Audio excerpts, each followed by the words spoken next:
platform, our Deputy President in charge of Northern Uganda, Mr. Roxen Zedriga, has been missing for 20 years now. In February 2006, the state lined up one Mr. Moses Besigye, a member of parliament for Bugabula County and a former presidential advisor, to petition against the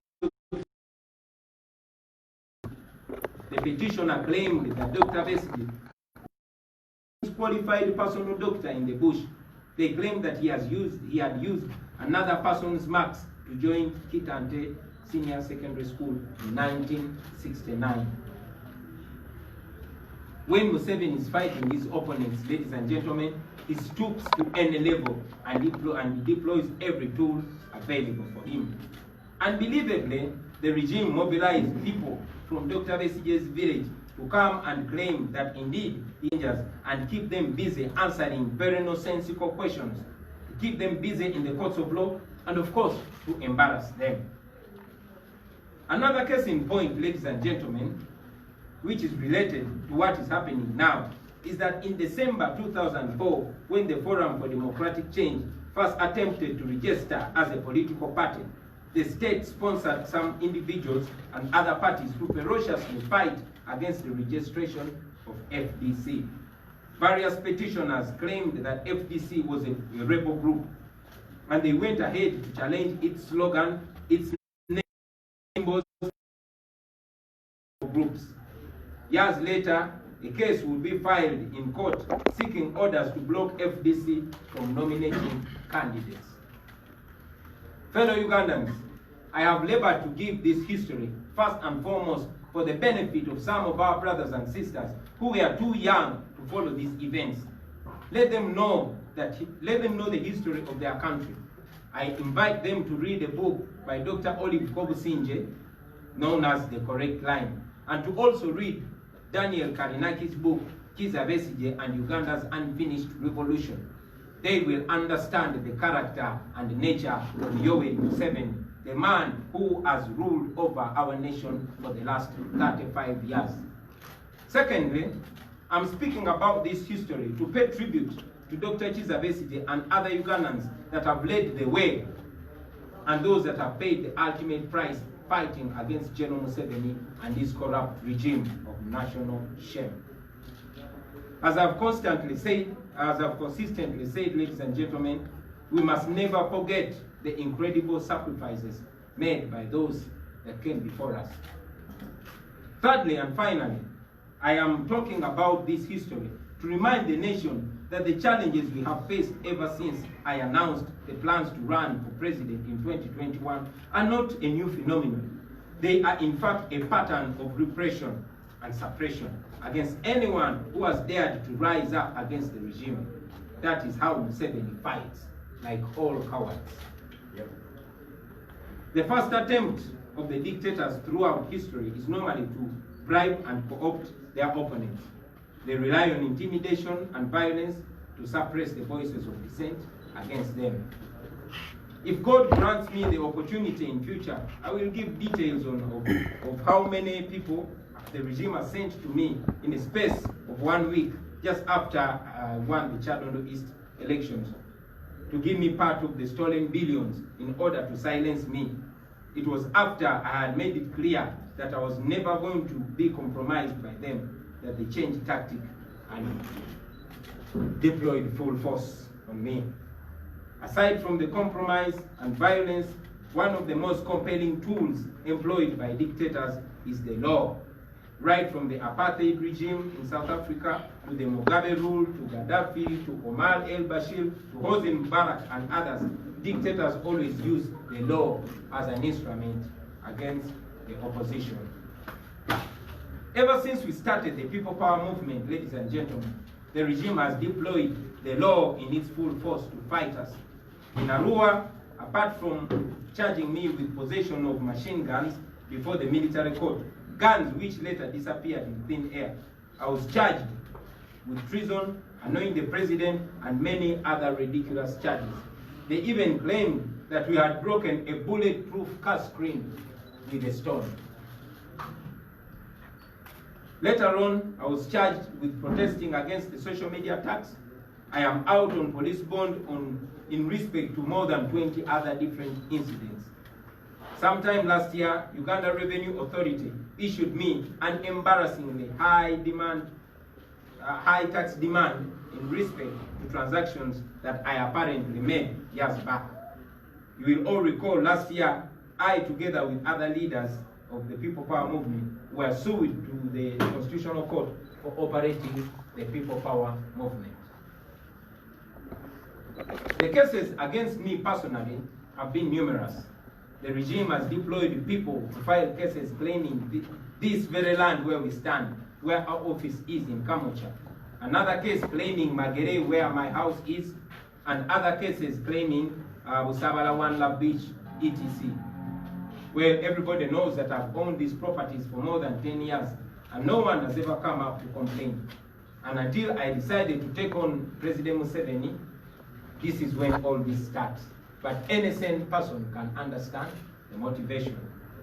Recently, when we officially launched the National Unity Platform political party, some imposters came up claiming that we took over the leadership of the party illegally.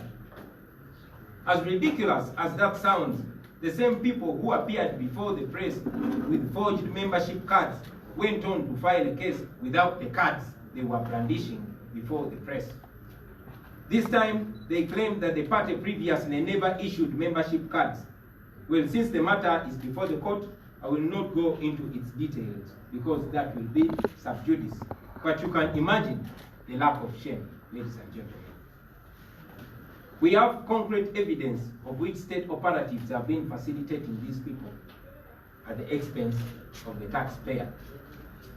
What gives me hope, however, is that these desperate attempts have failed in the past, and yes, they will fail now. Dictators use tricks to divert opponents, to embarrass them and detract them. Every day you spend in court, the regime uses that time to steal more money and to entrench itself in power further. Having said all this, ladies and gentlemen, let me now use this opportunity to address something which has for the past days been a subject of public debate, and I've highlighted above. Whenever the regime has wanted to deter its opponents, some Ugandans have availed themselves to be used as tools. For Dr. Besigye, it was the Chakwas, the Chiziges, the Gilbert Adinaitwes, the Ryabakamas, etc. For me, you see them already, and the list is still growing.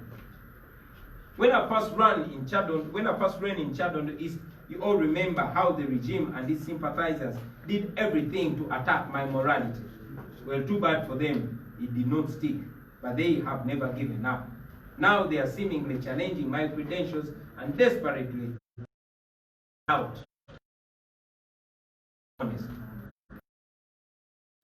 To be clear, ladies and gentlemen, in a functioning democracy, leaders should be put on spot and called to question.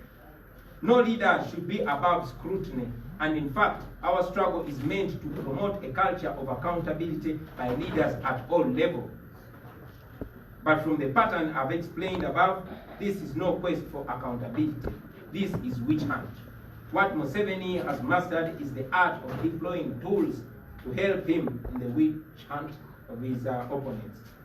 I've lived most of my life in the camera, in the public eye. There's nothing I've not spoken about publicly, including the question of my age and my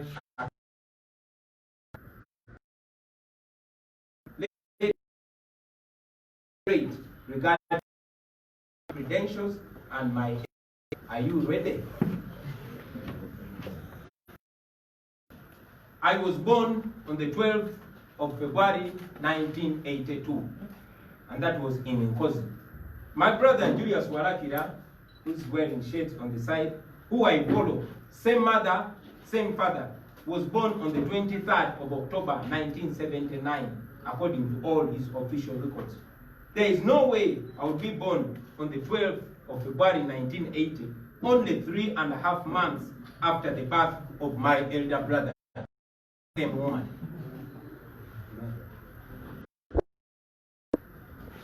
I started school in 1986 at St. Mary Goretti Nursery School in Kamocha, right behind this building. For P1, I went to City Primary School. It is now called Aria Primary School. It is in Kamocha, right up there. For my P2, and that was in 1987. For my P2, I went to Kanoni Umeya Primary School. Umeya is Uganda Muslims Education Association, and that was in 1988. That is where I learned reciting Islamic prayers, and those have stayed with me all through up to today. That was in 1988. For my P3, I went to Kasaka Primary School in Gomba. That was 1989. For my P4 and P5, I went to Kanoni Catholic School from 1990 up to 1991. For my P6, primary school in Bukalaji in 1992. While I was at Bukalaji in P6, my father went and requested Mr. Kato, the headmaster of my former school, Kanoni Catholic School, to allow me register and sit for P7 exams. I therefore spent my third term of P6 in P7. I registered and sat PLE in 1992. My father was advised, and please quote this, my father was advised that in order for that of other candidates, including my elder brother Julius Warakira, who was sitting PLE at Bukalaji the same year, to increase my age by 2 years, and that is when my year of birth was altered from 1982 to 1980. Despite sitting PLE without studying P7, I passed very well and went to senior 1. But I would continue with this anomaly in my age throughout my education, both at senior 4, at senior 6, and at university. 9 years ago, in 2011, my late father, J.W. Sentamu, talked about this story in a video recording, which is available. Similarly, 14 years ago, in 2007, he was interviewed by the New Vision. An extract of this is available. He spoke of how I skipped P7 and sat PLE. The same fact is spoken in previous different interviews by my elder brother, Chairman Nyanzi, there, from as far back as 2008. I have done several interviews in which I've spoken about this. Therefore, it was at the point of getting my first passport in the year 2000, in the month of March, that I decided to correct this anomaly in my date of birth to reflect the real date of birth, which is February 12, 1982. I remember swearing an affidavit to reflect this change, which is what is required at the passport office. That is exactly what was required at the passport office by then. I saw some misguided people claiming that I changed my age at the time when I was going to run for parliament in 2017. No, all my records outside my academic documents since 2000 bear my true year of birth. Regarding the arrangement and spelling error of my names, I swore a statutory declaration in 2017 as required by law and filed this accordingly. It was on this basis nominated to be a member of parliament for Chatham East constituency. At that time, I also applied for verification of my verified.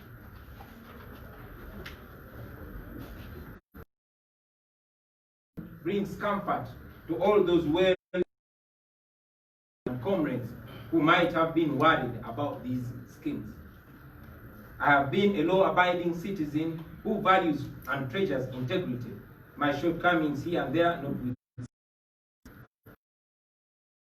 the team deems it fit to take any other steps to clarify these issues in light of the most recent jurisprudence. They will do so, and I will inform you friends accordingly. For now, we stand confidently right before the law and any other moral code the detractors, the haters, as you always say, are going to die in their own movie. Back to my education. Cinema. Secondary school. I went to St. Maria Goretti Secondary School in Katende. And first term. That was 1993. For senior 1, second term, up to senior 3, I was at Brain Trust Academy in Rubaga. That was 1993 to 1995. And that is where I did my senior 4, the Uganda Certificate of Education, in 1996. For senior 5, first term, I went to Alliance Advanced School there in Kamocha Market. And that was, for senior 5, second term, I went to Lubiri Secondary School. That was 1997. And unfortunately, that is the time where I lost my mother and I could no longer proceed with Lubiri Secondary School in boarding. So I had to leave. For senior, I went to Kololo Senior Secondary School. Still in 1997, I stayed there until I completed my senior 6 in November and December of 1998. I was then admitted to Makerere University for a bachelor's degree in social sciences. I studied for the whole year, majoring in anthropology, science and economics, but later I dropped out of the course because I lacked tuition. I applied for a diploma in music, dance and drama, still at Makerere University, because I was aiming at getting a government scholarship. I did not have the money. I had started interest in music and drama. In the year 2000, I was admitted on government sponsorship, on a government scholarship to study music, dance and drama in Makerere University, and I graduated in 2003. The good thing is that for all my school life, schools I've mentioned, I studied with well-known people, celebrities, and outstanding people in society. And it is my hope and prayer that those people that I went to school with will come out and confirm the words that I'm saying. As it is well known, ladies and gentlemen, in August of 2016, I decided to go back to school. This time, I wanted to pursue legal studies. I joined the International University of East Africa in Kansanga for my law degree. A few months later, when Cavendish University opened the law school here in Kamocha, I transferred from IUEA because Kamocha was much nearer to my base, which used to be here.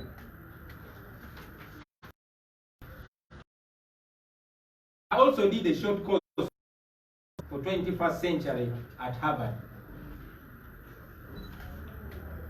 I'm currently enrolled at the Southern New Hampshire University for further studies. I've had to put both my studies at Cavendish and SNHU on a hold according to on account of my busy schedule and the ongoing.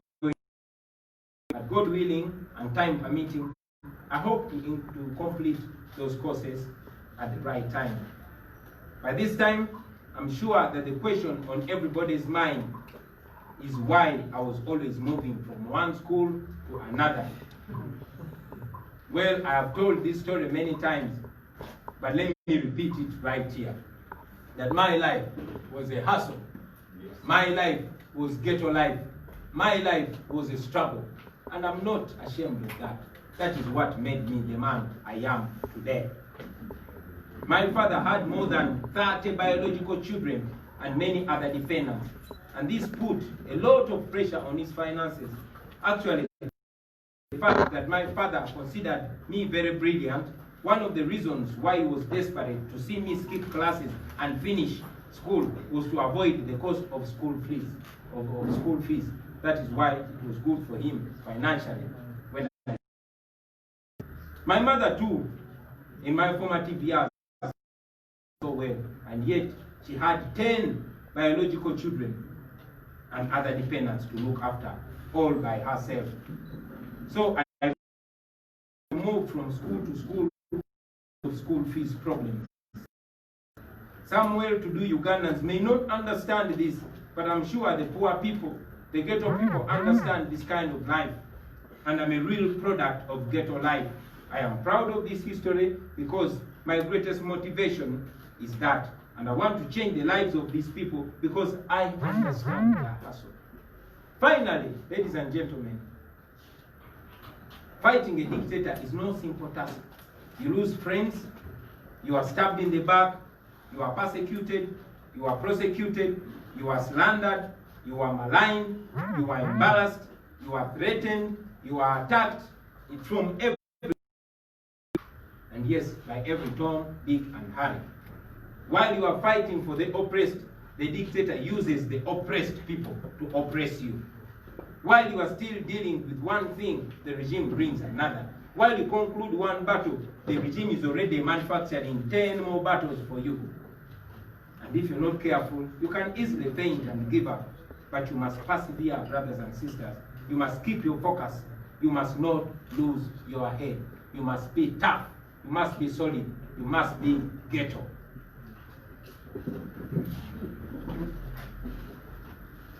You must know that out there are millions of people that have to look up to you, that you must keep confident. These are the lessons that I've learned from Dr. Kiiza Besigye, from Nelson Mandela, from Malcolm X, from Martin Luther King. And yes, I hope the ghetto people out there are learning lessons from my experience while I'm still alive. Dictators, ladies and gentlemen, have no shame. Their tools too have no shame. My wife and I have been left in so much wonder, seeing some of the people who are very close to us, people who we helped so much, and yes, those who helped us, turning around to do unbelievable things against us. We sometimes watch in utter shock some of the people who were previously closest to us saying unbelievable things about us. We have come to learn the kind of person we took on, and yes, we've come to learn the kind of responsibility and duty we took on. But I encourage you, comrades, to brace yourselves for even more heartbreaks. That is the cost of fighting for freedom. But you know we shall win, because we have no option but to win. Now, regarding the Electoral Commission, the Uganda National Examination Board, and other state institutions, I'm aware that several lawyers and public individuals have written asking for information regarding the academic papers of President Museveni, his ministers. You have already taken much longer to respond to their request than the time you took to release my academic papers. I am challenging you to release them with the same urgency, since you claim to be acting independently and within the law. If indeed President Museveni has the qualifications that he claims to have, that he was born when he claims to have been born. And yes, they want to be sure if he's really a Ugandan. This is a debate that has taken so many years, and it needs to be concluded. Thank you, ladies and gentlemen. No Muzungu, around comenzar. Now, before I go to Uganda, I want to reassert it that I'm proud to be able to answer the questions why I went to different schools for different terms or different years. And maybe I'll use this opportunity to send out a message to all the people out there, especially the poor, the struggling young men and women who are living in the conditions that I've lived in. Don't be ashamed of yourself. It is okay. It is okay to hustle. Many of you cannot afford school fees. I was driving past Kololo SS, my former school, in exam time, and I saw young boys and girls, the same life that I used to live, exam time, but they're locked outside the gate because they did not pay school fees. It's not that they don't want to school, they wouldn't have gone to stop the gate. Many of us had to jump the fence to go to school. Many of us would go into an exam room an hour later Many of us missed our favorite exams because we did not pay school fees at the right time. So when I see people laughing at the circumstances under which I personally failed to do some exams or failed to pass other exams, you cannot understand it. It is only who feels it that knows it. This is the message to you, ghetto youth. Don't give up, man. Don't give up. You're facing that, but it's preparing you for the future. It is preparing you for a time like this one. If I didn't go through that, I would not be as hard as I am today. So take heart. You are doing the right thing. Don't give up. Just make sure you study. Make sure you get that qualification under whatever circumstances. You are going to need it. I've said it before and I say it again, that the world is not looking for a man who can explain why he did not do something. The world is looking for a man that did something, no matter how you did it. So, if you see anybody doubting you, anybody trying to beat you down, point at me as an example. Katika ngende mu Uganda. Ndogere?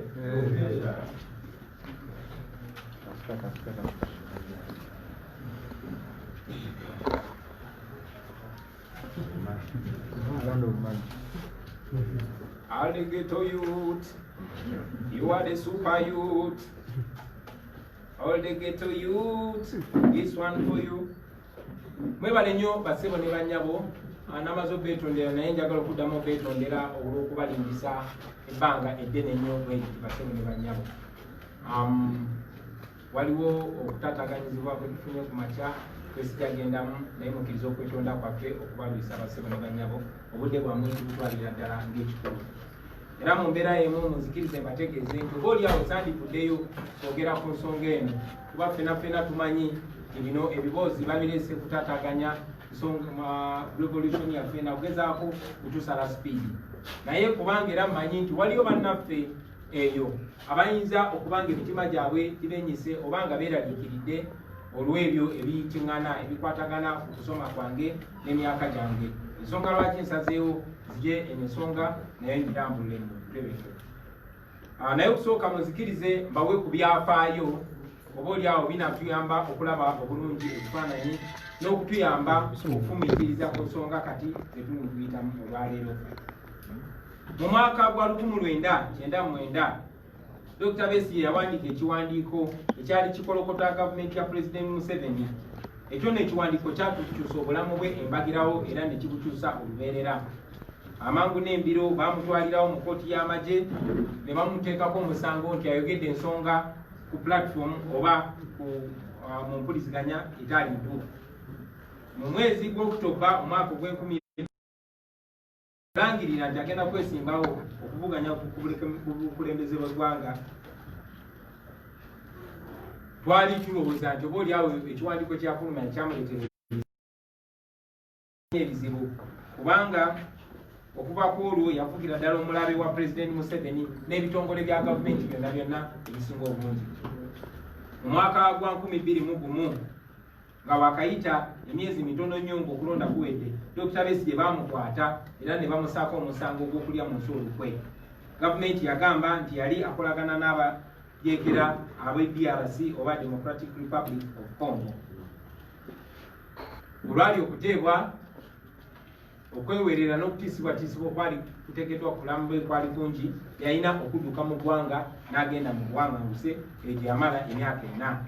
Mu mwaka gwa 2005 bwe yakomawo mu Uganda okwesimbawo mu 2006, kampeyini zaali zakatandika ne bamukwatirawo ne bamusaako omusango ogw'okulya mu nsoolukwe ne bamusaako n'omusango ogw'okukwata omukazi. Bwe baali bamusaako omusango ogw'okulya mu olukwe baagamba nti yali akolagana n'abayeekera ba PRA era ne bagamba nti yali akolagana n'abayeekera ba Kole. Ku nsonga z'okukwata omukazi, gavumenti yagamba nti mu mwaka gwa 1997 emyaka 9 egyali gyayise bagamba nti Dr. Besigye yali akutte muwala w'omu ku mikwano gye gwe bayitanga Joanita Kyakuwa. Wayitawo emyaka mingi, ekkooti enkulu yekulemberwa omulamuzi John Bosco Katutsi yagoba omusango guno era neeraga nti byonna byonna bye byali bamutaddeko byali byabukuusa byali byakugezaako kumukolokota nakumulima mpindi wabega. Kinajjukirwa ti mu musango ogwo gwe bateeka ku Dr. Besigye ogw'okukwata omukazi eyali amwozesa kati yakulira akakiiko k'ebyokulonda omulamuzi Justice Simon Yabakama Mujenyi. Jeno Kayihura yali nnyo mu musango ogwo n'olwaleero Commissioner General akulira ekitongole ekisoloza emisolo Mwami Musinguzi Lujoki nabo bazanya paati y'amaanyi mu muzannyo ogwo gwe baali basibye ku Dr. Besigye. Nga 16 omwezi gw'11 omwaka 2025 Dr. Besigye ne banne bwe baali basibiddwako emisango egyo baatwalibwa mu kkooti enkulu okweyimirirwa. Omusango gwali gukyagenda mu maaso, abasirikale bamukwata mundu abaali tebali mu uniform naye nga bambadde ebyambalo ebiddugavu balumbagana kkooti ne bagyetooloola era ne bawamba n'ebwe obusenge obwali bukwatibwamu abasibe abaali balindiridde okweyimirirwa. Era oluvannyuma lwa byonna okweyimirirwa kwalemesebwa kubanga abasirikale bayingira mu ofiisi zonna ne bazikyankalanya abo baali bayita ba black mamba era abasibe bamaliriza nga baziddwayo mu kkomera. Omwogezi w'amagye mu kiseera ekyo Major Felix Kulayije yagamba eggwanga aba black mamba baali bateekeddwa ku kkooti basobole okukwata abo abasibe singa baba bateereddwa basobole okuggulwako emisango emirala mu kkooti ey'amagye. Bannayuganda banyiiga ne balaga obutali bumativu ne basitula amaloboozi gaabwe era gavumenti kyeyaddamu kwali kuwera nkuŋŋaana kuwera kwekalakaasa na kuwera byonna byonna byali byogerwa ku muzannyo ogwo ku musango ogwo. Mwami James Nsaba-Butuulo nga yali minisita w'ebyempuliziganya mu biseera ebyo yawera okwogera ku rediyo ku musango ogwo era n'alabula nti rediyo oba TV oba empuliziganya yonna eneesangibwa nga eyogera ku nsonga eyo yali egenda kugibwako layisinsi yaayo.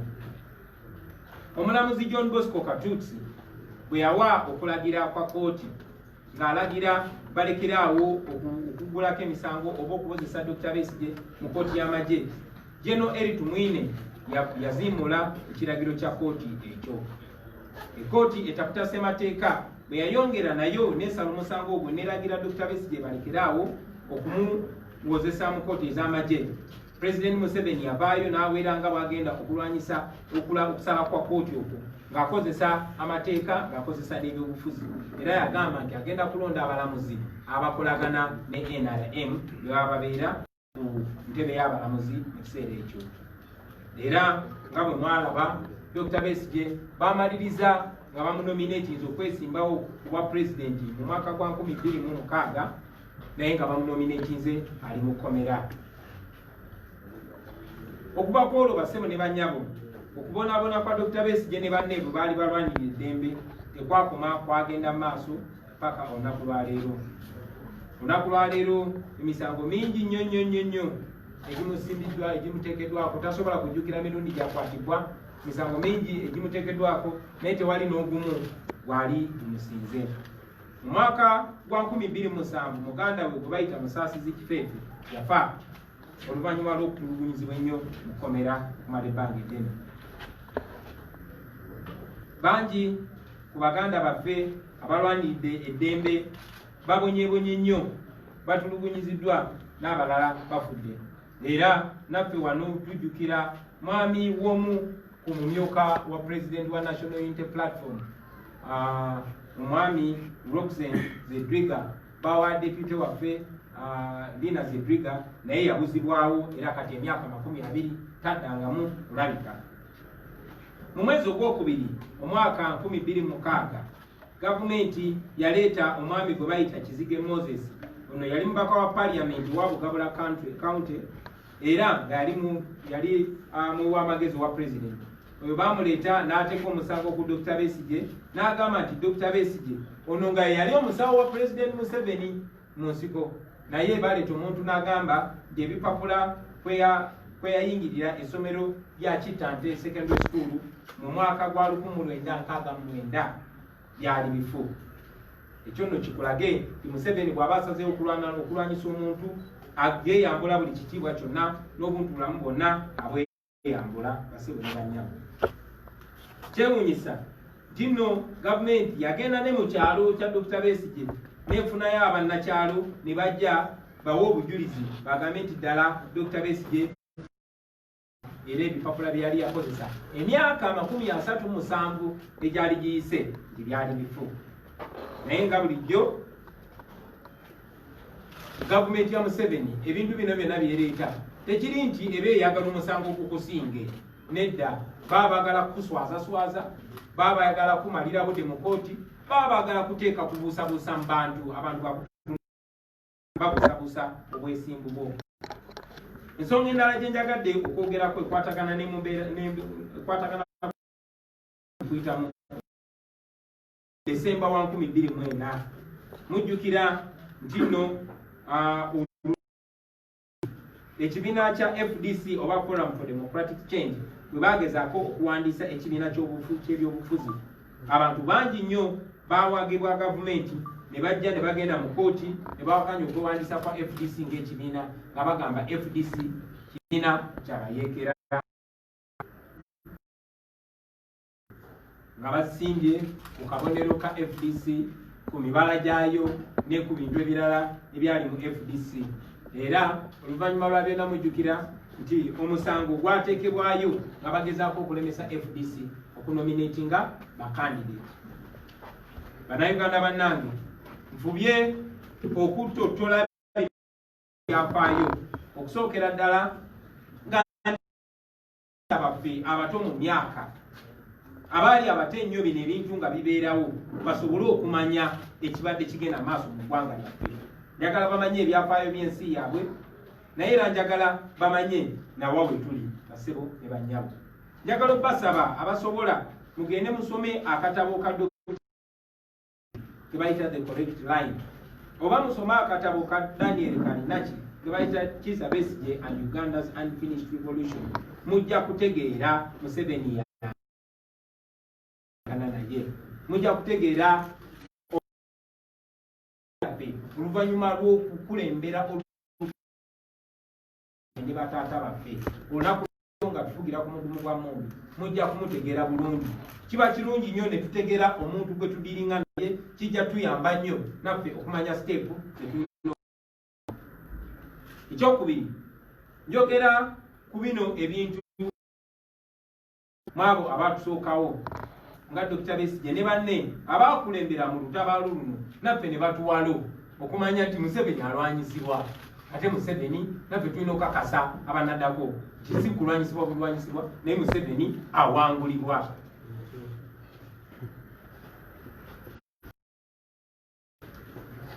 Ekyokusatu era ekisembayo, njogera ku byafaayo bino nga njagala baganda baffe bonna bonna bamanye nti nno okusomoozebwa nze ng'omuntu gwe mbadde mpitamu okuva olunaku lwe nayatula nti ngenda kwesimbawo mu bbiri bino byonna byonna bw'oba obigenderedde kabadde kagenderere gezaako ekifaananyi kyaffe ebituli, era nga bwe kibadde eri buli muntu agezezaako okugyayo omutwe n'ayagala okuwakanya effugabbi erya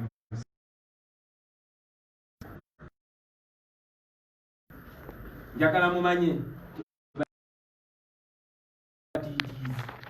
Museveni mutiitiizi nabo bagezaako nange okumpa ku ezo zibbiliyoni ze babbye ku bawi b'omusolo bagezeeko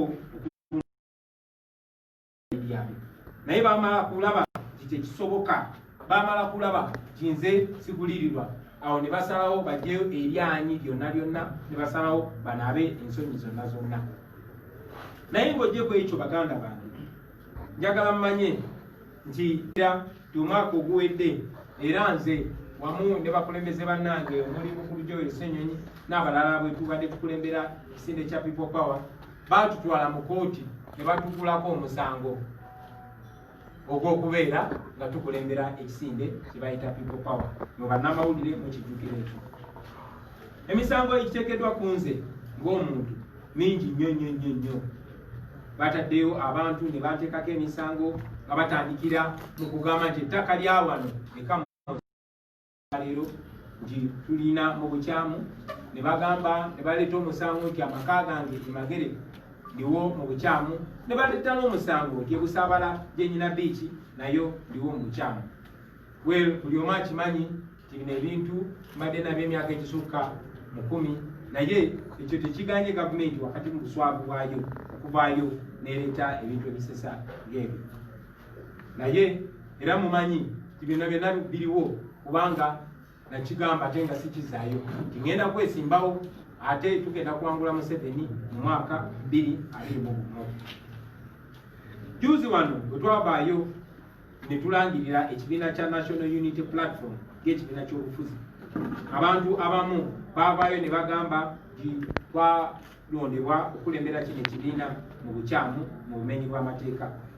Newankubadde ekiswaza nnyo ng'era bwe kibulikika, abantu be bamu baali ku press conference nga balina membership card ze baafuujinga, byonna mubiina ku kamera, ne bagamba nti bagenda kuloopa mu kooti. Naye ate kyewuunyisa nti bwe bagenze mu kooti okuloopa omusango, ate zi membership card ze bagambye nti balina tebaziwaddeyo, era ne bagamba nti ekibiina mu kiseera ekyo kyali tekigaba membership card, era tebabawa membership card. Eno ensonga eringeri gyeri mu kooti sigenda gyogerako nnyo, kubanga ekyo kooti tekikkiriza kwogera ku musango nnyo guli mu kooti. Naye era ndowooza mulaba obuswavu bwa President Museveni ne banne bakola nabo.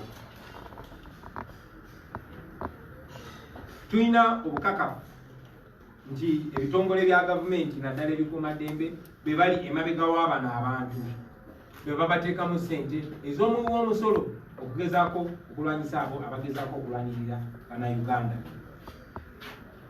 Naye kituwa essuubi baganda bange nti ebintu bino byonna tebyakasooka okolebwa. Bino ebintu byonna bize tebimalako, era mbakakasa nti ku mulundi guno tebigenda kumalako. Ebyo byonna nga maze obyogera baganda bange, ebyo byonna nga tumaze obyogera, njagala otwala guno omukisa ate okwogera ku nsonga ebadde mu mawulire, ebadde ku mimwa gy'abantu ebbanga lino lyonna eriyise. Mbyogeddeko waggulu nti buli gavumenti bweyagadde okulwanyisa abo abagivuganya, wabaddengawo Bannayuganda abeereeta bo nga beetegefu. Bangi badde bannaffe, abalala badde ku bantu abatumanyi, abalala Bannayuganda ababeereeyo naye nga bo ebibakwatako ne baba balimba kasita babantu bagwande ssente.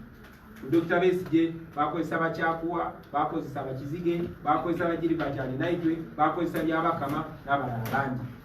Kunze muze mubalaba bye bakozesa, era nga abalala nabo bakyajja. Naye njagala obbakakasa mmwe basajja mmwe nti amateeka gali ku ludda lwaffe, Bannayuganda bali ku ludda lwaffe, ne Katonda ali ku ludda lwaffe. N'olw'ensonga eyo tujja bawangula buli kabadi ke muleeta.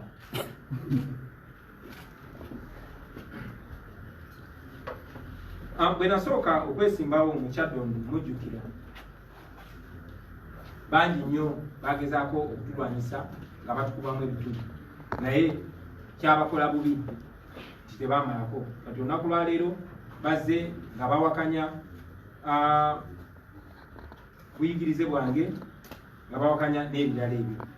So njagala kino oze nakyo okiteeka mu butongole nti bannange, mu ggwanga eritambula obulungi, mu ggwanga erikulembera obulungi, abakulembeze balina okuteekebwa okubibwamu ttooki. Abakulembeze balina okubibwamu ttooki. Tewali mukulembeze alina kugamba nti talina kubuulirizibwako. Nange kennyini buli mukulembeze alina okubibwamu ttooki, buli mukulembeze alina okubuulirizibwako. Naye ngera bwe nze mbannyonnyola, bw'ogoberera bino ebya Museveni, kuno si kubuuliriza. Kuno kugezaako kunafuya, kuno kugezaako kulima mpindi ku mabega. Obulamu bwange bwonna nga mmwe bannange abasinga abamanyi, obulamu bwange obusinga mbuliivinze mu maaso gammwe nga mundaba, mbuliivinze mu kamera. Tewali kintu kyonna kikwata ku nze kyesoogeddeeko olwatu, obutali mulundi gumu, ekitali mirundi ebiri, ekitali mirundi esatu. Naye olwa okusaba kw'abangi n'olw'okwagala nyongera ate kikube mu toki nyongere mbiteeke musana sazeewo olwaleero nateera mbeeyo biteekewo straight era ensonga ze zino wammanga.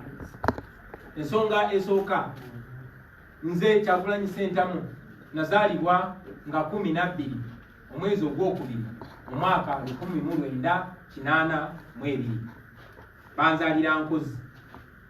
Mukulu wange ali awo gwe bayita Julius Walakira ng'ono gwe nzirako nga maama y'omu ne taata y'omu bamuzaala nga 23 omwezi ogw'ekumi mu mwaka 1979.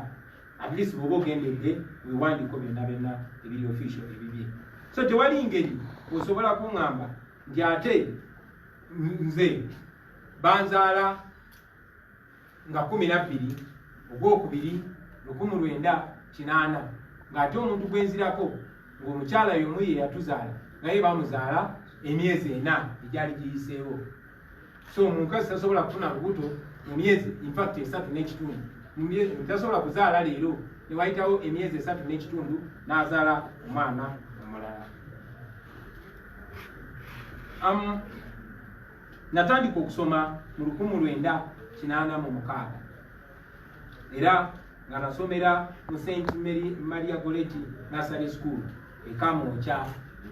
Era essomero lyabeeranga mu Kifumbira wali ne kati liri awo mabega wa kino ekizimbe era musobola oddiraba mwenna abasebo ne banyawo.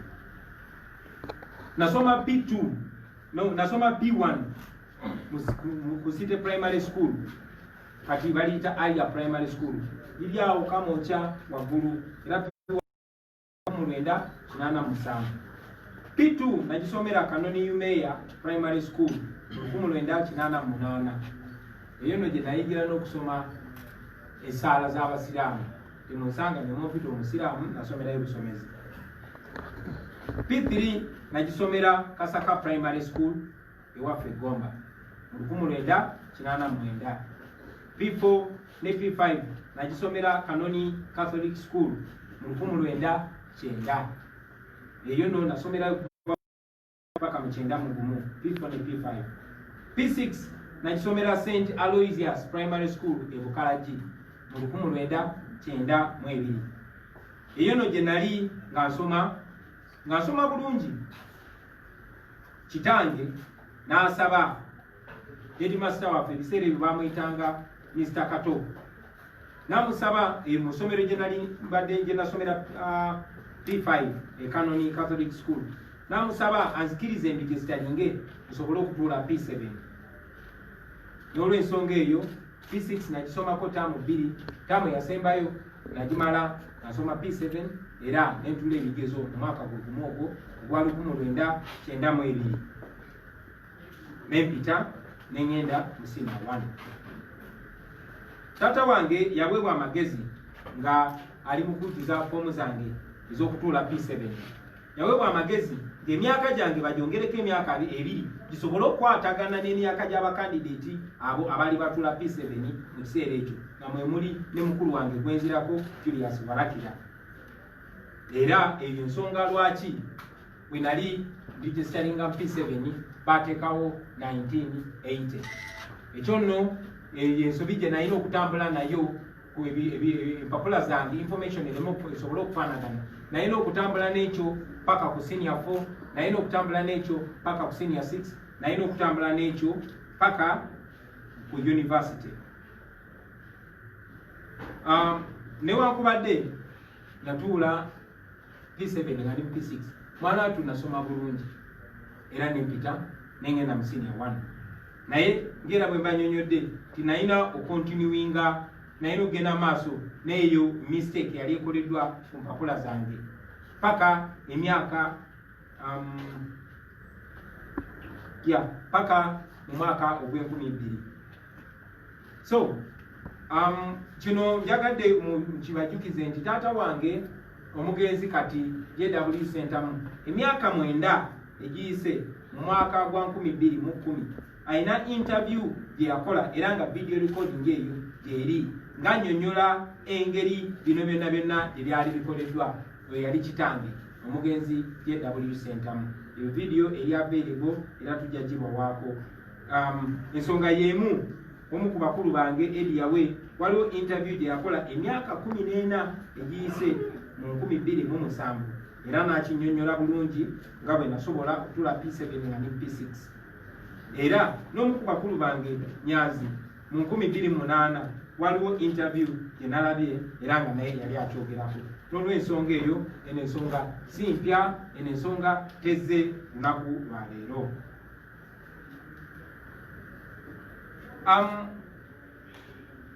Lwali nali nyina okufuna passport nga maze okula bwe naweza emyaka 18 nga ze netegerera. Bwe nali nfuna passport awo we nagenda okuterereza record zange zino nga ndi muvubuka wa myaka 18 omusajja kudde. Era bwe nali nfuna passport nasana swearinga affidavit eyali ecorrectinga obwo bukyamu. Era obukyamu ne butereera okuva mu mwaka ogw'2000 kati emyaka 20 egyakayitawo. Nalabye abantu abamu ku social media nga bagamba tinakyusa emyaka gyange bwe nabadde ngenda kwesimbawo wano mu 2017. Njagala basaba mugende munoonyereze bulungi nnyo sente ze babasasula okutulimirira muzikozese bulungi, mukole research muleme kukola nsobi ate zigenda baswaza mu maaso g'abantu. Ekikwatagana n'amannya gange nakyo nja kyogerako. Erinnya erimu wa Centamu nga waliwo single S, eddala nga waliwo double S, naye nga byonna byange nga nze Kyagulanyi. Centamu emu eriko single S, endala eriko double S, baadde bakufudde musango. Naye njagala okubategeeza nti nayo neyo ensonga twagitereza mu 2017 bwe nali ngenda okwesimbawo ku bubaka bwa parliament. Nakola kye bayita statutory declaration ng'amateeka bwe geetaaga era ekyo ne kiterezebwa. Era ensonga lwaki banominatinga okwesimbawo ng'omubaka wa parliament. Nagenda ne mu UNEP ne baverifyinga oba ne bekenenya empapula zange ez'obuyigirize era nazo nekenenye bazikenenya bulungi. Kansubire nti ekyokukiyitanya ekyo kijja kuyamba baganda baffe abali eyo emitima begibadde gyewanise nga balowooza oba bano abantu abatulimirira bayinza okuba n'obutuufu bwonna tebalina. Ndi muntu agoberera amateeka, mbadde muntu agoberera amateeka ate n'okugamanya ng'amanyi. Mbadde muntu akkiririza ennyo mu bwesimbu, atambulira ennyo mu bwesimbu, eyagala ennyo mu bwesimbu. Ttiimu yange y'abannamawulire bwe neebanga erina kyeyagala okulungamya mu nsonga ezo ejja genda maaso n'okola ekyo era nja kuba mbategeeza abasebo ne bannyabo. Naye nga bwe mbagambye ndudde kino kyadressinga nga njagala beekeje begwenyabwe era nga manyi nti kulasti bagenda kufiira mu firimu yaabwe. Kati katuddeyo okusoma kwange tekunaggwaayo. Twakomye nga maze P7 nga ngisomedde mu masomero 7. Tugenze mu secondary. Senior 1 first term nasomera St. Maria Goretti Secondary School e Katende. Senior 1 second term nembayo nengenda Brain Trust Academy e Rubaga. Nasomerayo kuva mu senior 1 second term paka senior 3 third term. Kuva 9 paka 9. Senior 4 nasomera Kitante Hill School. Eyo no Kitante twasomera ne bannange bangi nnyo.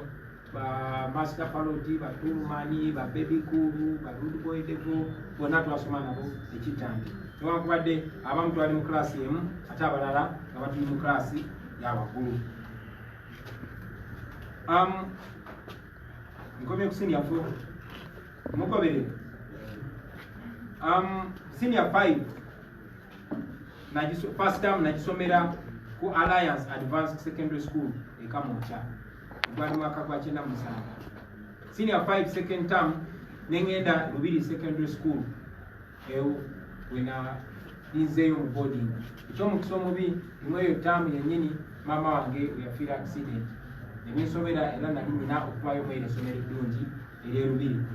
Senior 5 ngenda Kololo Secondary School wano ku Gogo bypass.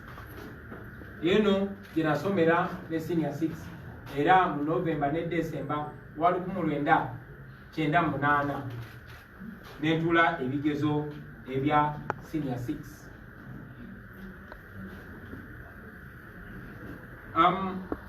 Bwenavaawo naweebwa ekifo e Makerere University era ngaawo nali mpeereddwa expo okugenda okusoma degree Bachelor of Arts in Social Sciences mu 1999. Nasoma omwaka ogwo twasoma n'abantu bangi nnyo ab'ebitiibwa njakuba mbogerako gye bujja era ngaawo nali nkola amasomo erya anthropology, erya political science n'erya economics.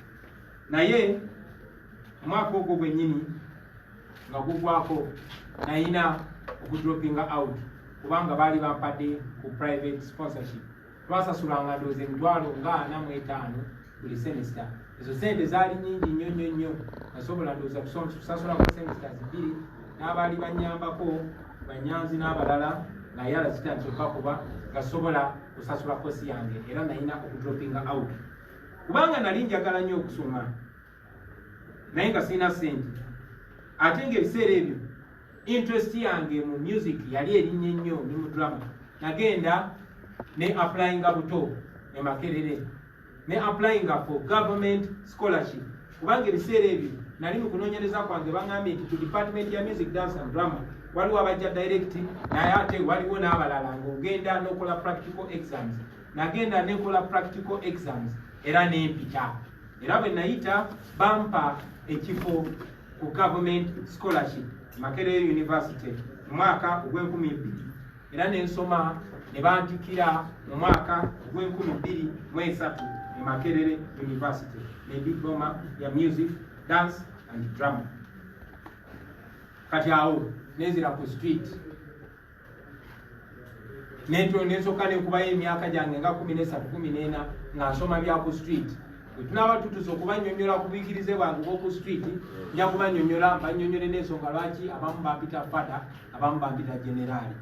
Naye eyo street education nga wamaze okuyitawo akabanga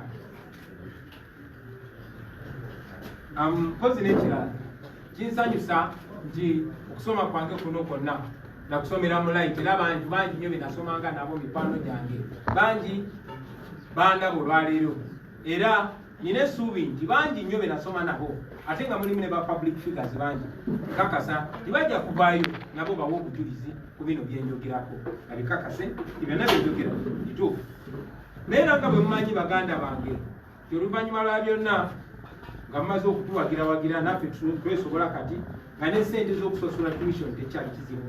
Naddayo ku ssomero mu mwezi gwa August 2016 nagenda nensaba ekifo era ne bampa okusoma degree yange endala ey'omumateeka gye bayita LLB mu university gye bayita International University of East Africa ekansanga. Wayitawo emyezi mitono Cavendish University nayo negulawo law school wano Kamocha. Ate engeri gye nali nkolera wano nga tewano Kamocha kumpi nagenda nensaba ekifo nenkola transfer okuva International University of East Africa nenzija nsome amateeka era nga mbadde mu mwaka gwange gwa kusatu nga nsoma degree yange y'amateeka naye olw'embeera gye tuyitamu olwaleero n'okunyigirizibwa n'okugobererwa mu mbeera yonna mbadde nina okukola ki nali nina okuyimiriza okusoma kwange.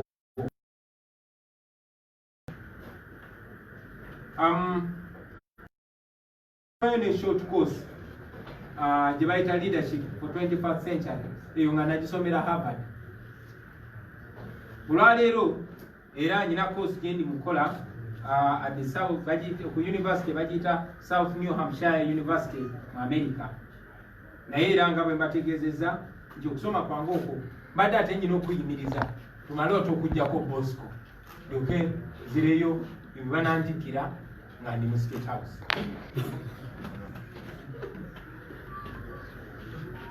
Sawa zino kakasa nti bangi kumwe muli mu kwebuuza kyava kuki okusomera primary mu masomero kumpi 8, secondary n'okisomera mu masomero 7, university n'okisomera mu universities 4, ngate university emu yokka gyebakutikidde kyajja kitya ekyo nakyo njakyogerako bwe nti kannange nti obulamu bwange bubadde bwa kupambana, obulamu bwange okufaananako n'obulamu bw'abantu abalala bubadde bwa mitobo, era nze okusoma kwali kusobola okugaana kubanga mikwano gyange benakola nabo bangi nnyo okusoma kwagaana, si kuba tebaali bagezi mu ssomero, si kuba baali tebaagala kusoma, naye olw'embeera gye baali balina okuyitamu. Okugeza ze taata wange yalina abaana abasukka 30 nga talina n'abaana abalala balabirira, kugamba ngu famire abaana be tusukka 40. So ng'okunyigirizibwa ku nsawo ye kungi. Maama wange yennyini yalina abaana be yazaala mu lubuto lwe abaana 10, naye ate ng'alina n'abalala abaana batazaala naye nga baana be baganda baffe ffenna balina otubeezaawo. So ebintu bya school fees tebyalinga bizibu, okusoma kwaffe kwalinga kwa mbirigo. Nze nakyogerako nti maama wange engeri gyali omusawo yalinanga okusiba akagere kange plasita, kubanga sayinanga ngato netuuka kusomero ng'olina okuyingira ng'owenyera omusomesa kubuze lwaki toyambadde ngato nga banno, ng'olina omunyonyola nti akagere kakoze eki kalwadde, naye ng'akagere si kalwadde. Era olumu nabanyumizaako nti omusomesa yansanga nze yazaawenyera nga ate nsamba omupiira ku lunch time, nagamba akagere kawonye bwe namulengera era nenziramu nempenyera. So bwe obulamu nze bwe nakuliramu siswala kukyogerako kuba obulamu bwanfula kitende, era manyi nti abaana bangi nnyo eyo mu ghetto abayise mu bulamu bwe butyo bungi n'abalala abali mu buyitamu. Tekiswaza okubanga otoba mu mbeera eyo, kuba Muzembe agamba nti ensi enoonya oyo omuntu akoze ekintu n'akikusa, so si oyo annyonnyodde nti kyanenye kubanga ndi wano kubanyonnyola nti nakikola ne mmalako mu bugubi obungi ennyo, so si nti mu bugubi obungi ennyo nalemererwa. Nedda tetugenda kulemererwa basibo ne bannyabo. Manyi nti bangi nnyo ku bannaffe abaloodi abaafuna omukisa ne basoma bulungi nnyo, bayozayoza Katonda yabaagala, naye oba oli awo abo tebasobola kumanya kyenjogerako. Naye nga Buju Barton bwe yagamba, he who feels it knows it. So eyo embeera yetuyisemu baganda bange.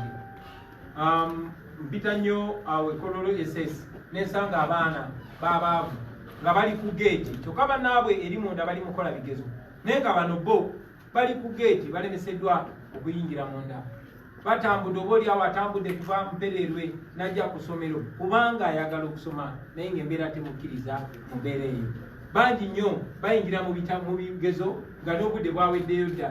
Nze omu kwabo abaana abaabeeranga ebweru ne beegayirira, oba oli awo n'oyita kitaawo oba mukuluwo n'annyonnyola baasa oba n'annyonnyola omusomesa bakukkirize osobole okukola ebigezo.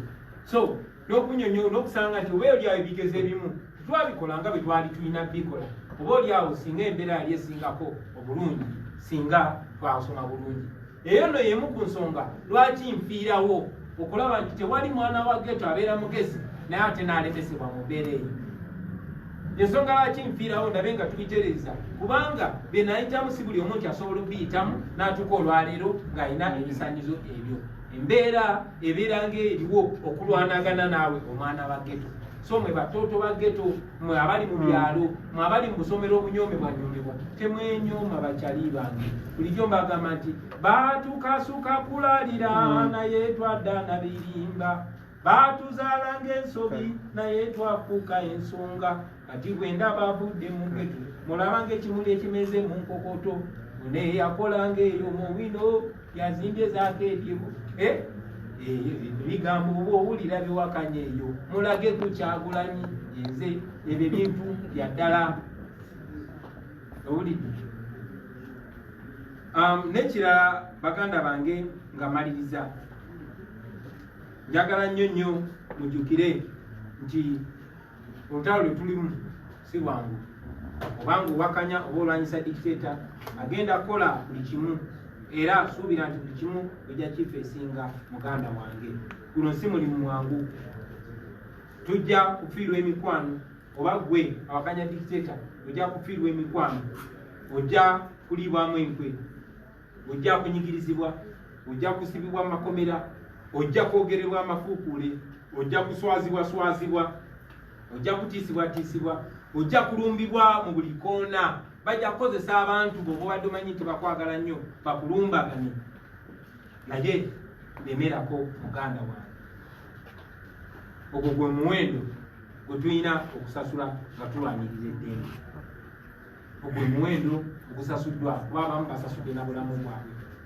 Mpozi njagala mujjukire mwenna abali eyo nti abantu bangi miliyoni na miliyoni abayise mu bulamu ng'obwaffe, abantu abayise mu bulamu ng'obwange bali ebitundu ebisukka mu 8 ku buli 100.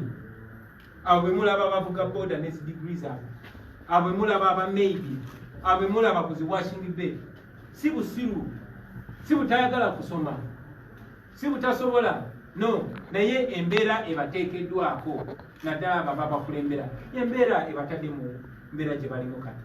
Era kye kitulwanyisa emisana n'ekiro tulabe nga abaana baffe tebayita mu mbeera gye tuyiseemu, kubanga tetuli sure bwe banaaba mu mbeera eyo banaasobola okumalako ngaffe ababazadde twamalako.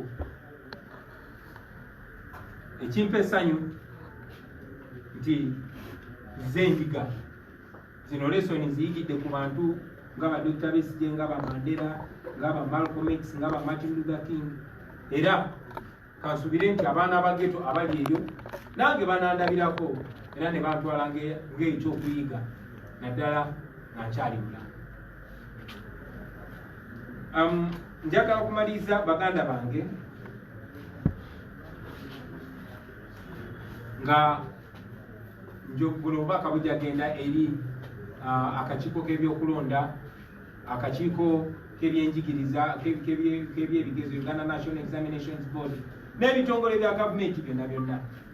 Manyi bulungi nnyo nti waliyo balooya n'Abannayuganda ababawandiikidde nga baagala okumanya ku bikwata ku kusoma kwa Pulezidenti Museveni, ebikwata ku kusoma n'obuyigirize obwa mukyala we Janet Museveni n'abamu ku bakungu aba NRM ne baminisita. Mubadde bangu nnyo okuwaayo ebiwandiiko byange byonna, era njagala okubasoomooza bwe mubanga ddala mugamba nti temuyira kyekubira, bwe mubanga mugamba mugoberera amateeka, njagala okubasoomooza okuvaayo muweeyo ebiwandiiko ebyo ebikakasa nti Pulezidenti Museveni ayina obuyigirize obwetaagisa. Njagala okubasoomooza muveeyo mulage nti Pulezidenti Museveni obuyigirize bwayogerako ddala bw'ayina. Njagala okubasoomooza muveeyo muleete ebiwandiiko ebikakasa nti ddala emyaka Pulezidenti Museveni gy'agamba gy'ayina. Era njagala okubasoomooza okuvaayo okakasa nti ddala Pulezidenti Museveni na Uganda nga bw'agamba. Ebyo nga maze obyogerako, ebirala nja kulindirira ebibuuzo byammwe basebo ne banyama. Mwebale nnyo, mwebalireka. Mpozi ngenda basaba obaolyawo nga sinaddamu bibuuzo.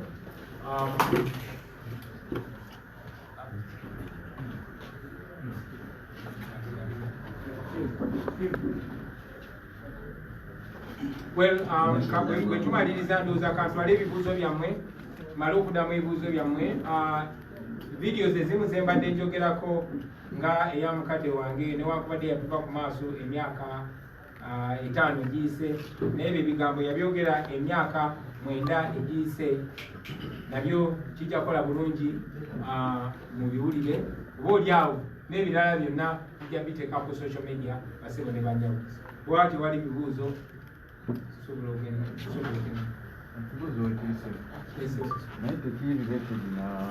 Njagala twogere ku nsonga eno kuba ensonga enkulu.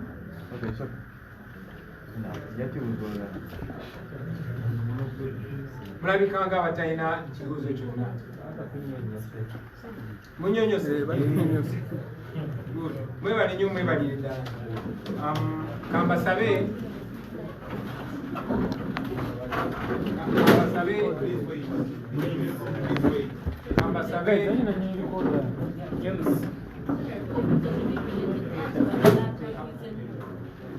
katika kansabe waliwo video twabadde timu yaffe gyebadde yagala okulaga abannamawulire simanyi oba munatandika kamera zange nezigitunuulira oba asobola ogireeta eno tuwaka kiribu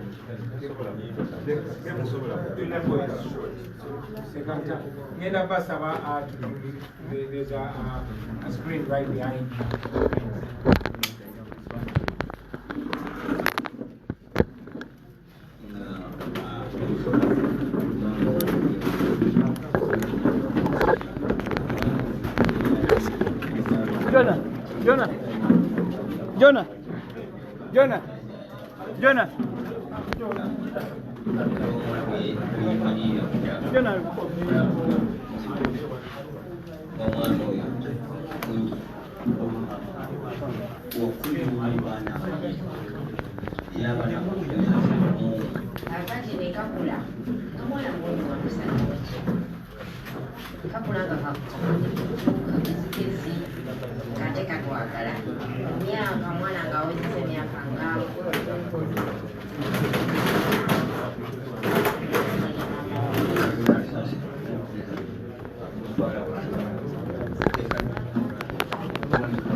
Kano kadde kaffe mwana kamaze emyaka nga 10 bulijjoka mama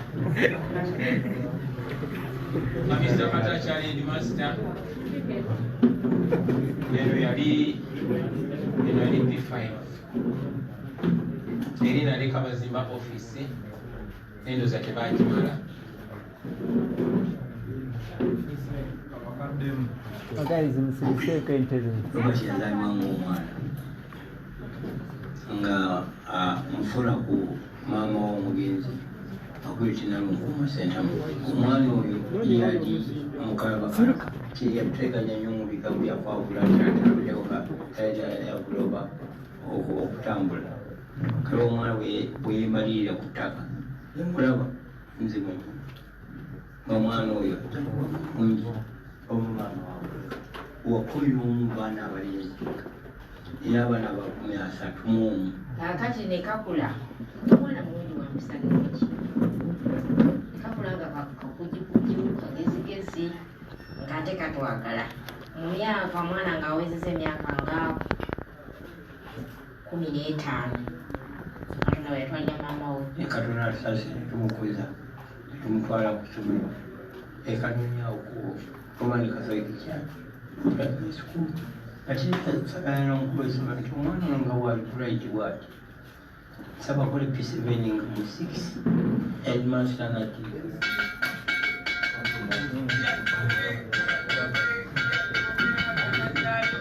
kano kadde kaffe mwana kamaze emyaka nga 10 bulijjoka mama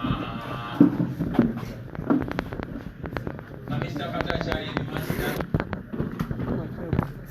eno yali P5 eri naleka bazimba office nendoza tebagimala oyagala mu masomero gawakulu naye nga byolwanyinyiza azikwata okufuna aziyimba nazimba azina n'okuzina ali Makerere nze nali nkola social sciences ye ng'ali mu department ya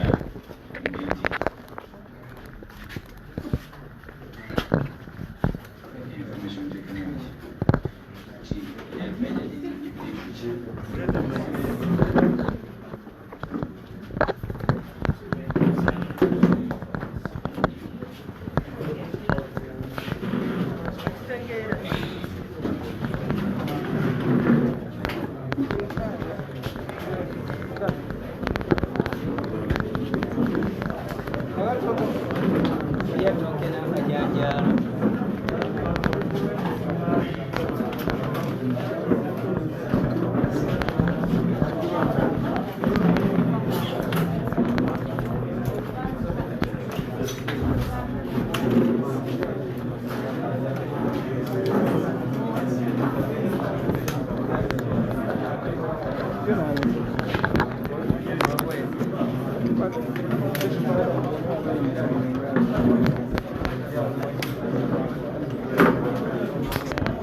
It was not an easy task to charge him, but Mabanga could not go it is clearly in the air. Hati Abagabi by Yeka, but this has fallen flat like a sack.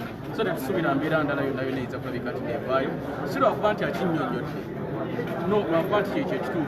The way I divided a Chinyo game as Magari, but in one Kulemeza, but I know public at the Abanga, rest of their fears, and we are confident as a generation, we are looking up to him.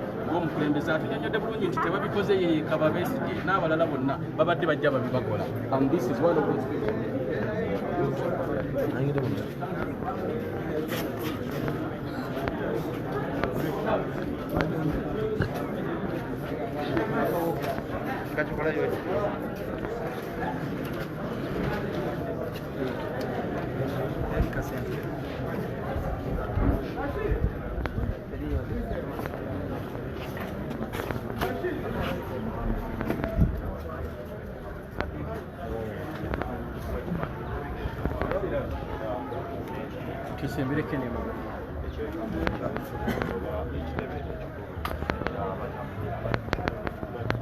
Wow, abalabi ba Ghetto TV embeera yonna mugirabye ebaddewo eddoboozi zino zaliikiriza embeera mugirabye ebaddewo nga omukulu Robert Kyagulanyi Ssentamu agezaako okubatangaaza ku ebyo ebizze ebyogerwa mu mpapula z'amawulire ssaako ne ku mikutu egya social media bingi byayogedde atandikidde ku mbeera gye bayisangamu Dr.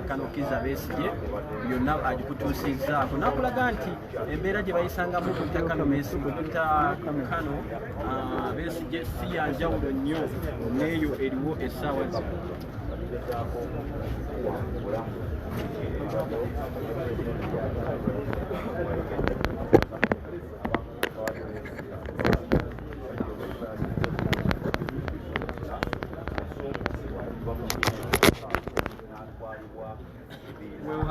Katukomewo ku katono nnyo njagala okutegeezaako nti omukulu Robert Kyagulanyi Ssentamu oba pulezidenti wa ekibiina ekya National Unity Platform ekya NUP olunaku olwaleero agezezzaako okutangaaza ku ebyo ebitambulira ku social media oba mu mikutu gy'amawulire nga bikwata ku myaka gye saako n'ebitabo bye. Nsuubira nti oba obaddeyo byonna abitangaazizza. Kyagulanyi akuletedde ku biriwo essaawa zino n'akuzzaako n'emabega ku byaliwo nga Dr. Kiiza Besigye ajja mu reesi akugambye nti tewali njawulo n'ebyo ebyaliwo era n'akutegeeza nti abasajja bano abali mu buyinza ye bayita bannakyemalira y'engeri y'emu gye bakwatamu ebintu nga we bayisanga Dr. Kiiza Besigye era y'engeri y'emu gye bayisaamu naye omwali rep omuli obuyigirize omuli obutujju ssaako n'obuyeekera era y'engeri y'emu ne Kyagulanyi gye bamuyisaamu. N'olw'ensonga eyo nzikiriza nkutwaleko ewa pulezidenti waffe ab'amawulire akunnyonnyolere kuba naye abaddewo nga ensonga zino azitaddeko amaaso era aziwuliriza bulungi. N'olw'ensonga eyo omulabi wa Ghetto TV nzikiriza nkutwaleko eri omukulu Kazibwe Bashir akunnyonnyole ku nsonga zino nga bwe zibadde zitambula. Nsanyusa okulaba. Amiina muganda. Akazinalo kano kakunuulira eddala. Weewaawo oli ku Ghetto TV nateera olukuŋŋaana olubaddemu buli kimu kirabibwe kigenda ndowooza bingi bimenyeewo ebyo bibadde bigenda bwe bitambula ku mikutu gy'amawulire. N'olw'ensonga eyo kankuwa omukisa onnyonnyole ku balabi baffe ki ekibaddeyo ate era obabuuze nabo. Atulaba ku Ghetto TV obale kubanga olinaffe okusookera ddala mu kaseera nyongera okubebaza n'okulabika nti mwongedde okukunga weewaka okulabya nga tunyweza ensonga yaffe n'amawulire okulabika notugafunye ddala bulungi olw'ebyo ebyaliwo kati n'ekyo ekyaliwo Ghetto TV kyekino ekibaddewo ku pulezidenti waffe Kyagulanyi tewali byonna kimu kiyinza kuyimirirawo because amaanyi g'abantu gali naffe amaanyi n'okusaasira kwa Katonda biri ku saidi yaffe pulezidenti atujjojjodde bulungi obuyigirize bwe okuva ku ntandikwa y'okusoma kwe primary secondary ku university n'ebirooto bye ebyokusoma we biyimiridde lwakiri ekyo we are now settled as a nation si lwakuba nti atunnyonnyodde but lwakuba nti ndo kyekituufu manyi bibiri byanjawulo okunnyonnyola n'ekituufu okubeerawo so badetractors abakolera mwami Museveni badetractors abakolera nakyemalira bakozezzaako ebintu bingi nnyo okulaba nga baagala okujja bannayuganda ku mulamwa nga kyebasigazza kugamba nti mwami Kyagulanyi talina mpapula nga kyebasigazza kugamba nti mwami Kyagulanyi si wa mazima byonna babyogera bamuyita omuyaaye bamuyita omunyiwa enjaga bamuyita talina mazima bamuyita omukwasi w'emmundu nti mwaliwo yalina emmundu machines gun 2 bamuyisa ebintu bingi nnyo but of course benyini bagenda kumaliza nga bamuyise president kubanga agenda kubeera president ekyo tutwalamu olwaleero president wayogedde mbadde touched ku nsonga y'education ye ebyafaayo bye and his representation ey'abannayuganda bangi nnyo abayita mu kuhasolinga abayita mu kuluma empagi okulabika nno basoma embeera mwami Museveni gyatukumiddemu yembeera president waffe Kyagulanyi mwawangalidde because naye akulidde ku mulembe gwe gumu atunnyonnyodde okusomera mu masomero 7 mwami Kyagulanyi nange tulina bye tufaanaganya nasomera mu masomero mangi nnyo not because I was stubborn not because bangobanga but because of money ne mu second senior nagisomera mu masomero 5 so mwami Kyagulanyi tali yekka mu baana abahasolinze era bw'ogenda n'okebera nabo bennyini abajja bateekawo bye bateekawo lwaki yasomera wano lwaki yagenda wano lwaki teyayita okubala oba amasomo gonna tunnyonnyodde embeera y'obuyinike obwavu Kyagulanyi tulina okuba nga tumutendereza nnyo okuba nti avudde mu ghetto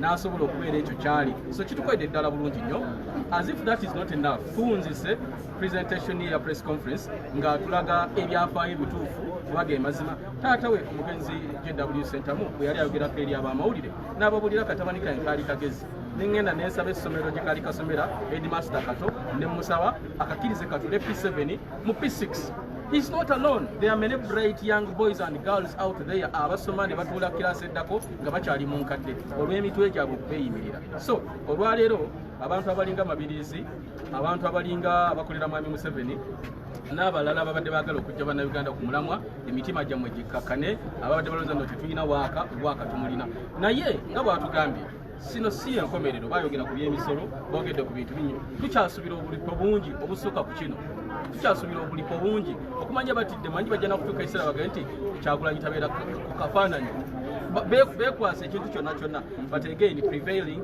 environment ejja kulabika nti prevailinga gemaanyi g'abantu olw'okusaasira kwa Katonda we are very sure we are going to win this not we are going to win this we are winning this already yes as a generation waliwo kye tuyinza okugamba nti mukulu Mabirizi yakyabidde abali mu buyinza akalimu obuuka olw'ensonga nti essaawa zino babasabye nabo ebibakwatako ddala mu buyigirize n'emyaka saako n'obutuuzi nti bannayuganda naye wakyaliwo okudirenga sipiidi gye bakozesezza okugyayo ebyabwe si ze sipiidi gye bakozesa okugyayo ebintu bya Kyagulanyi babibasabye olowooza tewabeewo kyekubira n'ekirala olowooza nti abantu bano obuyigirize n'empapula z'abantu bano banaazibwa bannayuganda era omanyi bagamba basudde yagamba nti oyinza okukola ekintu okulumya gundi naye ng'omuyambye buyambi kati abakola kino nga balowooza bagenda kubikola obuyigirize bwa Kyagulanyi bwe balowooza nti tebuliyo ate nga gyebuli ensi yonna ebumanyi balina abalala be batyabidde akalimu obuwuka manyi batyabidde abanene waggulu eyo waliwo omuntu gwe manyi nga bwe banamubuuza ebbaluwa z'obuyigirize tazirina eyo ndi shuwa kuba mukwabo bwe basabye ku bantu abamu bwe basabye empapula zaabwe ez'okusoma ndi shuwa teziriiyo ojjo nga bagenda kyebayinza okukola ekyo naye ate bwe twagala okkiremerako tusobola okkiremerako ne tukiraga bajja kukoleramu ensobi n'ekirala obukozi bajja kukoleramu ensobi n'ekirala omanyi Kyagulanyi ono alina ebintu bingi byaleese simanyi bannayuganda oba bakiraba oba bakitegeera nga bwe kiri okujja kwa Kyagulanyi kugenda kuzuukusa ebintu bingi si bantu balala kujja mu byabufuzi but nteebereza olunaku lwe banaaga nti baleete obuzaale bw'abamu ku banene abatufuga mu ggwanga okukakasa oba baazaalibwa wano this is going to be a different story and we didn't want to go into this whereabout fe twagala kimu kukyusa bukulembeze ye target yaffe kukyusa bukulembeze oba oli bamuzaalawo basinzaala yawo oba yazaalibwa Nairobi oba yazaalibwawo ekyo si yebadde ensonga naye ke bakutte ku waya ya Kyagulanyi y'amasannyalaze aga voltage high voltage phase 3 kati emikono gyabwe gitandise okukankana era mmanyi gye bali batandise okupangapanga kyono omukazi yasoma education bamubuuze nnyabo bwaga nti wasoma byanjigiriza e Makerere University leeta ebbaluwa eraga nti wayita teaching practice leeta ebbaluwa eya senior 4 leeta ebbaluwa eya senior 6 kakati basema ne bannyabo abakutte ku Kyagulanyi bamumanyi abamuliraanyeeko bamanyi amasannyalaze ge mbadde ndowooza waliwo byonna bagambye edda amasannyalaze batayapa obugambo busatu ze nali manyi byonna bitegeeza kyekimu naye nga byanjawulo denja kabi hatari ni Robert Kyagulanyi Sentamu kabi denja hatari omugenda kongo mazokole ddamu buliza kwateka wempe mpusiibule naye mwebale kubanga mulina frenja okusooka okubuza ku banda Uganda mwenna ababagire enkyukakyuka mu ggwanga lyaffe mwebale kulabika nno mutambulira ddala bulungi nnyo byonna badde mubitundu Sembabule Lwakayi Masaka Bukomansimbi nembera mu disitulikiti y'e Lwengo nembera mu disitulikiti y'e Kyotera ne Kalisizo Kalisizo si disitulikiti eky'Ekalisizo kyenasanzeyo ng'abantu batulimu nnyo nge people power nga national bakitegera ddala bulungi nnyo naye gye tutanayo tugenda kubanga tutuka obukosi bannaffe abeekawempe bakama banga ababeere Wandegeya ababeere Kalebe ababeere Mulago ababeere Bwaisi ne Makerere mwebale kulabika nti ensonga mugitambuza ddala bulungi ddala abakawempe South twogerera awo tujja okwongera okubanjulonyola ensonga zaffe kyetwagala okulabika nga twemalirako tugenda mu bitundu ebyesudde Kampala nga bwe gambye wiikendi nabadde Greater Masaka kati abeekawempe bakama bange ojja kuyitayo ate twongere okunyikiza naye ng'ekyo kyaggwadda ku lwa pulezidenti waffe kyaggwadda ku lwakazi we Bashir Bazira so tugenda mu bitundu ebirala gye tulowooza nti abantu bakyetaaga okubanyonnyola enteekateeka za national unity party ate era webali kutukyalirangako ono ye pulezidenti w'amawulire Aji Kaziwe Bashir abeekawempe South agamba mubulabiranga ddala akunnyonnyole ku nsonga zino nga bwe zibadde zitambudde alina obugambo busatu bwegire bwayogedde kubuulire mugamba manyimu denja kabi atali agambye tebitegeeza kimu gali masannyalaze era nnyo okugamba abalabi baffe era nnyo okugamba abafolowasi baffe nti amasannyalaze ga Kyagulanyi bwe gatandika sigogera lwakuba nti kinaye nze nagalaba kuba kyasaba oba yali akyali mu music nga simanyi masannyalaze naye nagalaba bwe yayingira ebyo bwe gatandika okukuba tamala emirundi yagenda naga nti gasooka ne gakuba mu bbanga ne gakussa gakuddiza ddala zano nali ndengera malengere naye nzize ngoberera ebintu bingi netandika okugalabako nange nengakwata kizibu nnyo omukulembeze w'eggwanga okumala wiiki nga taboogeddeeko ababiri abo n'ow'emitinyana n'ono kizibu nnyo n'ekirala ekyandeetera okuba nga nzikiririza mu Kyagulanyi ono nti yaliba ddala ng'aliko amasannyalaze y'omukulu bakatikiro ba Buganda okuvaayo abaawummula bakatikiro ba Buganda abaawummula ab'ebitiibwa Joseph Mulwanyamulisi Mwogerere Katikkiro w'okubiri bamuyita mukulu Dani Muliika ebigambo bye baayogera omu yakugamba Kyagulanyi ono yalibanga aliko Katonda oyo yali Joseph Mulwanyamulisi Mwogerere ate Joseph mukulu Dani Muliika n'agenda agamba si kirungi kunyoomereza gw'onyoomanyoma Kyagulanyi bayinza okumunyooma naye ate kusawe bakyagulonyooma Kyagulanyi akugambye yasomera mu masomero 7 mu pulayiti sekendwe n'asomera mu masomero agasukka 6 n'ensuubira bannayuganda bangi embeera eyo bagiyitamu naddala ku mulembe guno nange embeera eyo nali ndiyiseemu wekitono kuba kati gwe advantage gy'olina asabe kameramaani waffe atulege kino njagala nkyogere kiwenga bujulira gwe kitono olw'ensonga wasomera mu Kampala wayo nze nasomera mu kyalo naye ngenze netunuulyanga ensonga za principle enjawulo ziiro neza Bwejire era ensonga lwaki abalabi baffe bagenda ne bagamba Bwejire atuweyo oluzungu lwaki Bwejire tatuwayo kabaiti kaluzungu yes Bwejire oluzungu alumanyi naye okiwangaliramu essaawa Kimeka primary school Namuganga primary school Bwejire primary school aga amasomero ganayitamu Muganda primary school nze primary nagisomera kakati oluzungu lwalira nange embeera yemu nti twava Bativale primary natandika ku Nakasero anyini Kampala Primary School eyawo mwana gyawakasaamu bwe twavaawo ate negenda kuba Kampala Senior School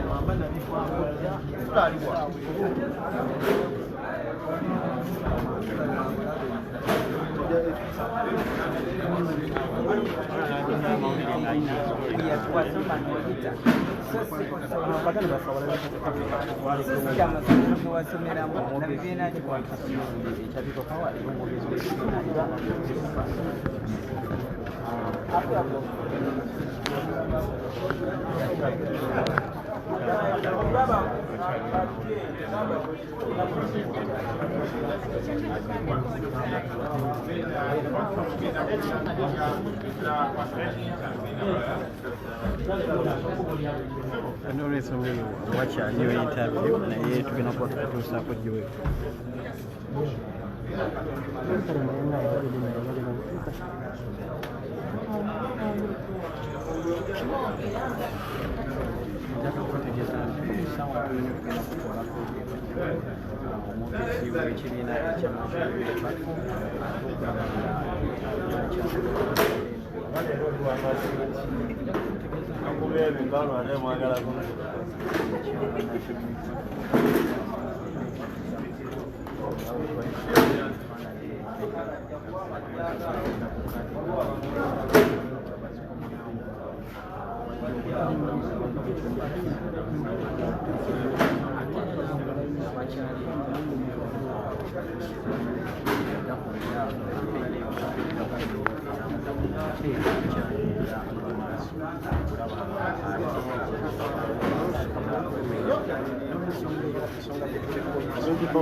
hati ebisere bisinga ebintu ebikulu ng'omukulu w'akamatala g'omakulu n'oluvannyuma lwa byonna ddino mwagiddemu ensonga eriko lwashinga abannayuganda balina okutegeera obukulembeze bwabwe okubeera pulezidenti omukimu yaddako kikyali kati nakimwetagisa okubabyajegera ku nsonga yadde yazirese malicious yazirese kwonoona yazirese kukola ekifiiriza kutattana nakunoona yabadde destroyer ye era alinze negative results neffe ebintu ebisinga abalinze negative results mu obudde bwe either n'afa mpolampola n'ekibuuzo kye oba naye kati tulowooza nti abadde babejeewo bana abantu bali genuine okusinza kukunyonyola omukulembeze kakunyodde bajja kugenda baligeyo babifulinga eddamu aze ku kirala ate bakikola kunoonyeza kyako nze mutuuka okusinga concentratinga ku mobilization n'abantu abayinfomo sector omuntu abaye n'ajerega omukulembeze waabwe nti teyasoma ayongera bongera maanyi abo abalowooza nti abalowooza nti basoma kugenda mu maaso mugiya ey'amaanyi kwefaako nze mabega wali abazonda era omukulembeze abanyonyodde engeri gyetwasomeraga mu masomero mangi naye twalinga tubigira nti nasaba nesoma okuva mu ssomero lino oludda mu ddala oluva mu lino oludda mu ddala ayinza kugamba nobanga olina okuba omugezi era twalingabagezi nnyo bakwetwatiribaana bantabe twasomeragamanakyabo however nze njogiranga eyaliwo ekintu kyakyagulanyi njogeranga eyaliwo waliwo okubenyaogeranga eyaliwo mu kulaba teeka mu nkola n'omuteekateeka mitutukwatera n'obulamu era njogeranga akyaliwo ate njogeranga ngemukubeera ngabambalemba nti Bobi yasoma bulungi nnyo yakula musajja wampisa yakula tukwatagana yakula mu kyobira twawulira mu bulamu bwe era buli yasoma senior yasoma okuva paka 7 nasoma nayingira secondary Ndaba senior 4 yali akoma senior 4 awo waliwo nasoma kusomera mu bukumi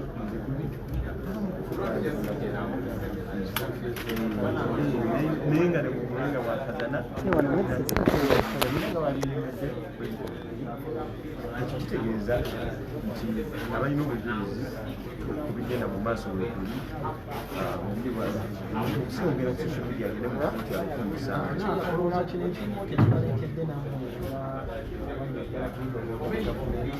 kusaba empapula z'abaweereza egenda zisaba zinabawekakujja ziremerako naye omuntu abakakabudde emyaka egenda gyonnegabwala osinenire abanga ebintu byonna birimu okubuusabuusa kubanga tusobola kuba obuusabuusa emyaka gyo nobanga ogirimba notalima byakusoma naye fe abayise mubulamu okumala ebisoma kyakulabirako kirungi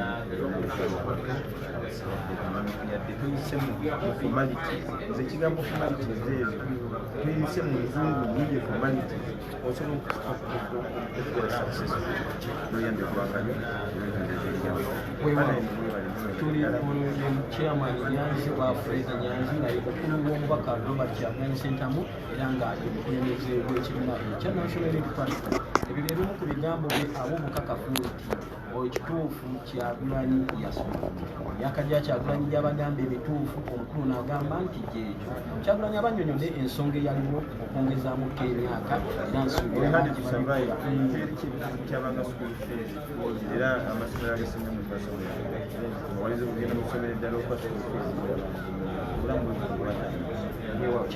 situmira ku bantu b'e Kampala Central Division batandise omulimu munene nnyo tulina ebizibu byaffe naddala abantu baffe abawansi ebizibu ebyo ebirondesa abakulembeze okubeerawo okubigonjoola Nyanzi Fred Ssentamu abantu banyumirwa bemmentali abayise mukulu gwange abantu bonna abazze mu Kampala baddewo ngezigomazekenyinja yekwatiddemu bani mutalo obukulembeze ebyeo byobufuzi ebyekiremu okukola abayise olwensonga eyo basiamu batandise okutambula ate obukulembeze bwetuleeta bwettanire abantu ba people power abantu ba Kampala esimbyeo enteekateeka y'okusinkana olina okuba kusinkanyizibwa era tunula basizi Kampala esimbyeo ngendagenda mu maaso n'okukola omulimu gw'okutereeza embeera z'ekibuga era ntibazetuuka abakulembeze kubanga ebizibu by'ekibuga tulimanyi naddala mu geto zaffe weewaawo oyo mukulu Geto TV please mwegatte ku mukutu mwebale